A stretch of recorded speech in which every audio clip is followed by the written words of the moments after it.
இந்த 3 வெஜிடபிள்ஸ் மட்டுமே இருந்த போதும் வீட்டிலேயே சூப்பரான டேஸ்ட்டில் பிரெட் பீஸா செஞ்சிடலாம். அதுக்கு நான் இப்போ வீடியோவில் காமிச்சிருக்க மாதிரி வெஜிடபிள்ஸை கட்டமாக கட் பண்ணிக்கோங்க. அது கூட உங்கள்கிட்ட சில்லி ஃப்ளேக்ஸ் இருந்தால் எடுத்துக்கோங்க. இல்லை அப்படின்னா இந்த மாதிரி சில்லியே மிக்சியில் போட்டு பல்ஸ் மோடில் அரைச்சோம் அப்படின்னா சில்லி ஃப்ளேக்ஸ் ரெடி. அதுக்கப்புறம் தோசை தவாவில் பட்டரை வச்சு நல்லா ஸ்ப்ரெட் பண்ணி விட்டுட்டு நம்மக்கிட்ட இருக்க ப்ரெட் எடுத்து நல்லா 2 பக்கமும் ரோஸ்ட் ஆகிற மாதிரி நல்லா ரோஸ்ட் பண்ணி எடுத்துக்கணும்.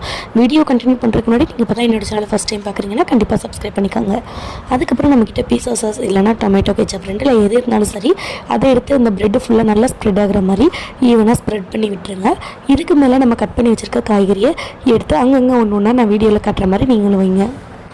அதுக்கப்புறமா அது மேலே மொசரலா சீஸ் இருந்தால் நல்லா போட்டுக்கோங்க. ஆனால் இன்றைக்கி என்கிட்ட சீஸ் ஸ்ப்ரெட்டு தான் இருந்துச்சு, ஸோ நான் அதை போட்டுக்கிட்டேன். அதையும் போட்டுட்டு ஃபைனலாக சில்லி ஃப்ளேக்ஸ் மேலே தூவிட்டு ஒரு மூடி போட்டு லோ ஃப்ளேமில் வச்சு ஒரு 10 மினிட்ஸ் விட்டிங்க அப்படின்னா சூப்பரான டேஸ்ட்டில் பீஸா ரெடி ஆகிடும். ஸோ நீங்களும் ட்ரை பண்ணி பாருங்கள். வீடியோ பிடிச்சிருந்தா மறக்காமல் லைக் பண்ணி சப்ஸ்கிரைப் பண்ணுங்கள்.